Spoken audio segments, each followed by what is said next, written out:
कार्यक्रमाचा शेवटचा भाग आहे हा सगळा. इंदवी तुळपुळे ही सगळी चर्चा झाली आणि हे वादळ चालत राहणार. जितेंद्र आव्हाड मान्य करणार नाही, राष्ट्रवादी मान्य करणार नाहीत, तुम्ही सगळे आरोप करत राहणार, तुमच्याकडे सज्जड पुरावे आहेत. पुढे काय? मलाही असं वाटतं की सध्या काही काळासाठी आपण हा सगळा वाद बाजूला ठेवूया. आम्ही काही गोष्टी प्रामाणिकपणे मांडत आलोय आणि जर हे शासन प्रामाणिकपणे काही करू इच्छित असेल, म्हणजे आता माननीय मुख्यमंत्र्यांच्या वेगवेगळ्या वेळी दिलेल्या निवेदनांवरनं ती आशा थोडीशी आहे अजूनही आमच्याकडे, आमच्या मनात, की याच्यातून कुठेतरी जनतेच्या मनामध्ये जो जनक्षोभ आहे त्याला उत्तर देणारं अशी कोणता तरी अहवाल, मग त्याला श्वेतपत्रिका म्हणा, सादरीकरण म्हणा, काहीतरी येईल. पण त्याच्यात काय असलं पाहिजे, तर हे जे वेगवेगळ्या गोष्टी, त्यातला सगळ्यात पहिला भाग म्हणजे खरोखर सिंचन क्षमता किंवा ह्या पाण्याचा वापर, पाणी जमलंय का, पाण्याचा वापर होतोय का लोकांच्या कारणासाठी, हे एक असलं पाहिजे. आणि दुसरं म्हणजे ज्याच्यामुळे लोक त्रस्त आहेत ते म्हणजे वेगवेगळ्या कायद्यांचं उल्लंघन.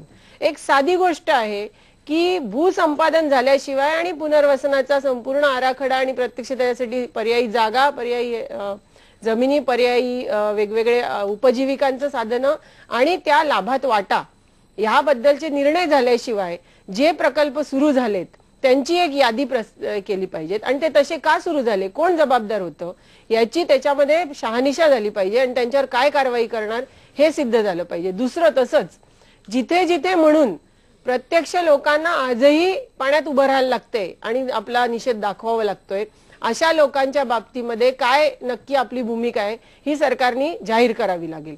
आणि सगळ्यात शेवटचा तिसरी बाब म्हणजे जे आज बोललं गेलं, जे अजून आहे की नाही आम्हाला कोणालाच माहिती नाही, की 75% खर्च झालेले प्रकल्प आधी घ्यायचे, मग 50% आणि 25% सोडून द्यायचे. तर मला असं वाटतंय की 2001 ला जी हाय पॉवर समिती गठीत झाली होती तिच्या ह्याच शिफारसी होत्या, त्यावेळेला काही तुम्ही मानल्या नाहीत. त्या धाब्यावर बसून पुढे जायची हिंमत तुम्ही केलीत. तर आज जर पुन्हा हाच निर्णय घेणार असाल तर तो तरी पाळा आणि खरोखर गरज नसलेले खर्च टाळा. खरोखर जिथे लोकांना उखडून त्यांच्या मुळापासून दूर न्यायची गरज नाहीये तिथे केवळ कंत्राटदाराच्या राजकीय हितसंबंधापोटी लोकांना देशोधडीला लावू नका, एवढ्याच आम्ही अपेक्षा तुमच्याकडनं करतोय. महादेव शेलार, या अपेक्षा सरकारकडून तुम्ही पूर्ण करणार आहात का? मुळात मुख्यमंत्र्यांनी जी भूमिका घेतली की महाराष्ट्रावर यावेळेला दुष्काळाचं संकट आलं, आसमानी आणि निसर्गाच्या संकटावर आपण कितीही माणसांनी प्रयत्न केला तरी मात करू शकत नाही.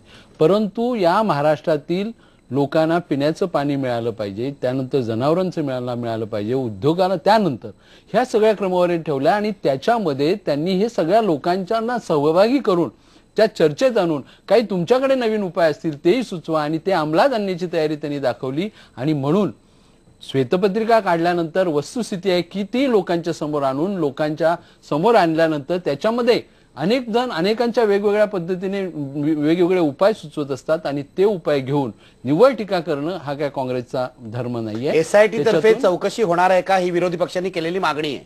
नाही, या बाबतीत ज्या मी मगाशीच सांगितलं की ह्या समोर सगळ्या गोष्टी आलेल्या आहेत, वास्तविकता आलेल्या आहेत, त्याच्यामध्ये उणं काय, अधिक काय, चुकीचं काय, बरोबर काय याचा शहानिशा होईल आणि त्या सगळ्या शहानिशा होईल. जे योग्य आहे ते तसंच पुढे जाईल. विजय शिवतारे, तुमची काय अपेक्षा आहे?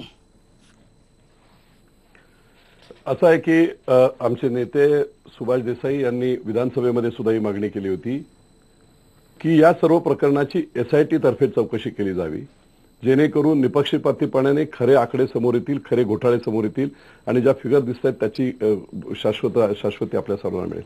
दुसरा आणखी एक अतिशय महत्वाचा मुद्दा, जितेंद्र आव्हाडांनी फिगर सांगितल्या आणि इतरही जाधव वगैरे यांनी फिगर सांगितल्या की इतकी 2005 पासून 2012 पर्यंत एवढी सिंचन क्षमता वाढली, ती कुठे वाढली हा अतिशय एक महत्वाचा मुद्दा आहे.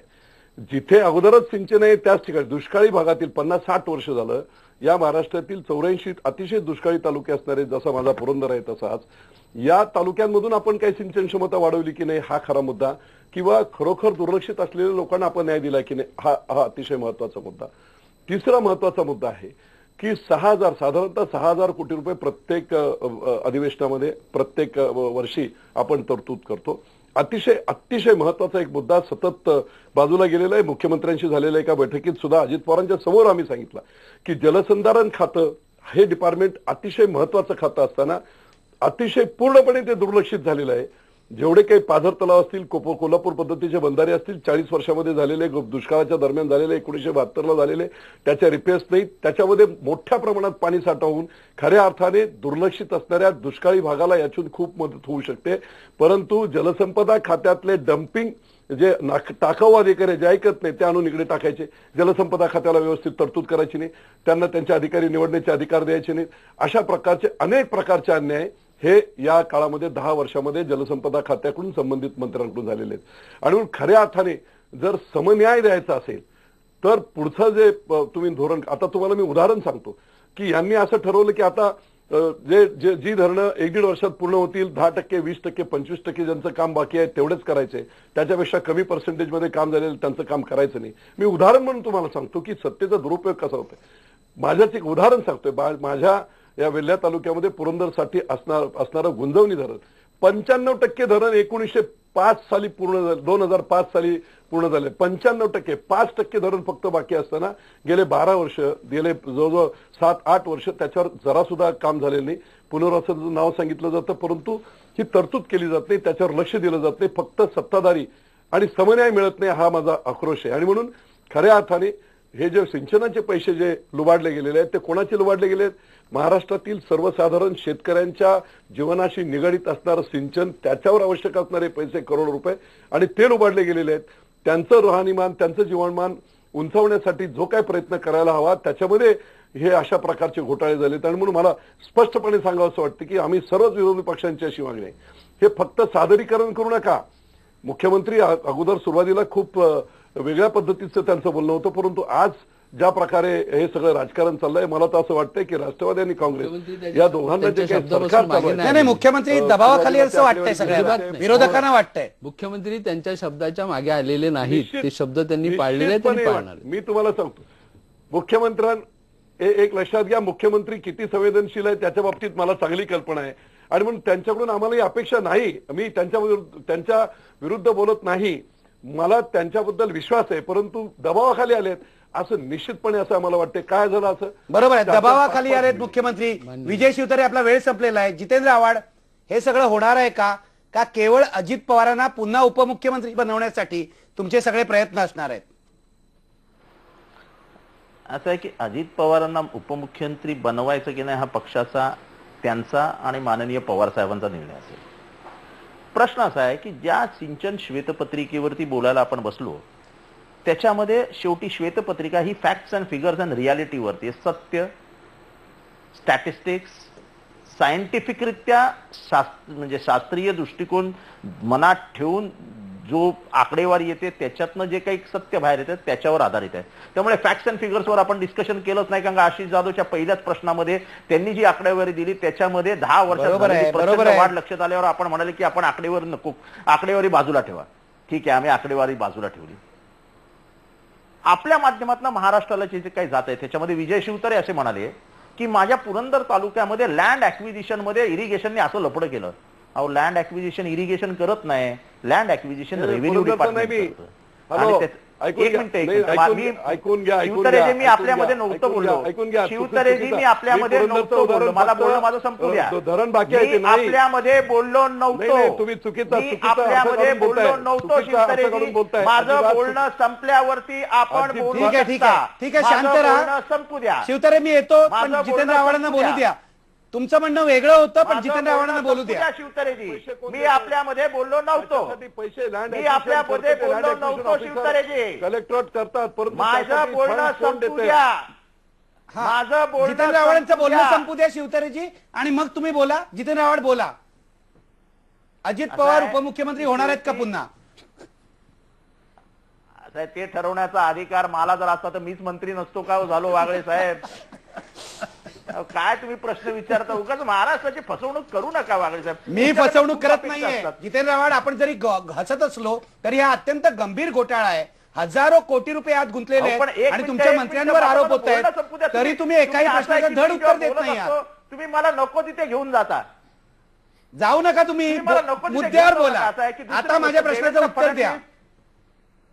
देवेंद्र फडणवीस असं म्हणाले की रॉक 1 मीटरवर लागला. देवेंद्र फडणवीस, आपण 2 मजली बांधकाम बंगल्याचं केलं तर 2 फुटावर रॉक लागला. तर फाउंडेशन 2 मीटरवर घेतो. एखादा डॅम बांधायचा असेल डॅम, तर त्याचं फाउंडेशन किती खाली जायला पाहिजे अजित पवार ठरवत नाही. त्याच्यासाठी सीडीओ नावाचं डिपार्टमेंट आहे, टेक्निकल डिपार्टमेंट. तो टेक्निकल डिपार्टमेंट निर्णय घेतला आणि त्याच्याप्रमाणे फाउंडेशन होतं. आणि फाउंडेशन करण्याचा, फाउंडेशन जर मजबूत नसेल तर इमारत टिकत नाही, फाउंडेशन जर मजबूत नसेल तर डॅम टिकत नाही, हा इतिहास आहे. आणि म्हणून फाउंडेशन मजबूत असलंच पाहिजे, हे सायंटिफिक दृष्ट्या महत्वाचं आहे. दुसरी गोष्ट की आतापर्यंत इरिगेशन प्रोजेक्ट्सला देशभरातनं सर्वाधिक पैसा महाराष्ट्रात आलाय. महाराष्ट्रामध्ये ज्या ज्या प्रोजेक्ट्समध्ये केंद्राचा पैसा आलाय, सेंट्रल वॉटर कमिशनच्या माध्यमातून आलाय. कुठलंही एस्टिमेट जे महाराष्ट्र सरकारतर्फे सादर केलं जातं, तयार केलं जातं, हे जातं टेक्निकल कमिटी सेंट्रल वॉटर कमिशनकडे. तिथे त्याचं क्रिटिकल इन्व्हेस्टिगेशन होतं, त्याच्यावर क्रिटिकल सुपरविजन होतं आणि त्याच्यातनं ते पास होऊन जातं प्लॅनिंग कमिशनकडे. आणि प्लॅनिंग कमिशनची फायनान्शियल फायनल अनुमती मिळाल्यानंतर ते खाली येतं. म्हणजे तुम्ही जर इथे चुकला असाल